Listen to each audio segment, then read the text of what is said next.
Breathnaigh nGall ag bar an grúpa Craobh Peile Fé alla gridlin an áit sa chlé le cheannis a bhaint amach. Tréistóg Breathnaigh sa tarna háit bhí deire aige hartar an gabháns na bouty cehra ceannis. Cha Conal Martin súr an gaidan le cheannis sa múl seo. Cosíon nGall a ríist agus Read ag teach faoid an lár pás tugaíonn sin. Geirí an nihid ar ás bhí bríd ag teann siad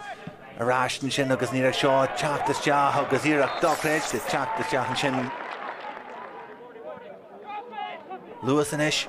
a Larna Parka, Sean Ward, Trasta, agus takeíocht de Philo, Sean Martin, Martin Leshi and Spas agus Sean Martin, Erin Kitto, agus Creedna Higgis Lachler, agad Tarn Trasta han agus and Spas agus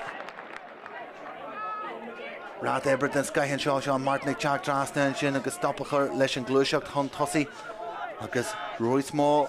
Spas tí a score and sin agus deir ag scíile leis an cion seo ag teachtas te agus Car Spears leis an iarach seo agus an Colleen Foiche agus in Spas agus go suas Colin tháinig muid an sin Seoltas te agus Sean Ward agus pás ganta chuthas te hadró McGlynn leis an iarach seo ag teachtas te ó híomh na leibhí seo agus an cion sin búlú den Coolí agus ag teachtas te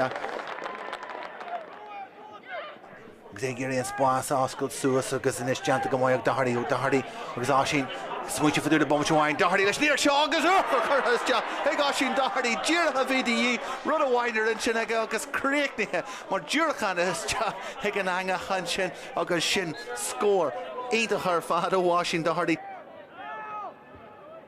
O'Donnell galore feck agus in den emergency agus Forbes the fur punch galdan these Lou Higgery Elus ja Spas a crew who Forbes a reach and Jiglesh Curlish and scored a Fatjag and East Louis here. Hickenche agus in Creedney Hickas Locker agus in 3 Winche.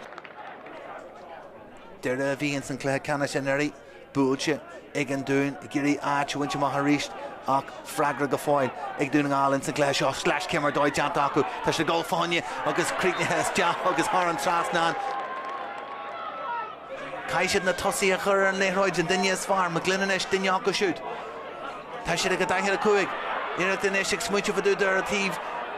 Anna den Farcogs McAwee a ríist eile smuitiú faú a tíomh an bhuiin an cos seolta is tea agus a ríist eile mé le cúd na láha go leis Faiche an sin ag dúna nGall Jess an is é chuir scór chuthas tea agus Creednithe Haran Trasnan an sin ag Kevin Lynch Jessínta Faiche an sin ag dúna nGall honey ar a chuir scór an seo an Jiglo Fé a Craobh agus Archie Winch instant Gleha Canish a Googolu and Charlton Shaw Huggy and it's Shaw Hug of Johnny McGuckin here Brewis Ja Texas Shea and Halloff and Rachel Ral Hemmercherai Jess Shella Charlton Shaw McNichol and Jess Shaw Texas Ja agus Holland Trasnan agus Dilla the Law and Arjoku Winchip Winchoku and Rachel a Gunker and Nurodor agus a Gunker and Club agus a Rachel Ral a Gullerai Lesh agus a Nedog Shinche again Rachel again Gerald on La agus an Ihel the Dilla agus Arch Telchik a my Haku in it Gleha Canish all gun shocked in you. We knew how Donegal were going to set up. We knew they'd lay traps for us when we tried to cut from the wings, and we played really well into their hands. Now, thankfully, in the second half, we got a bit more energy. The pace of our forward movement was much better, and we did the things that we're good at. We're good at moving the ball through the hands at pace. We're good at having runners from deep, and when you stick to things that you're good at, you get good results, and that's what's happened in the end here.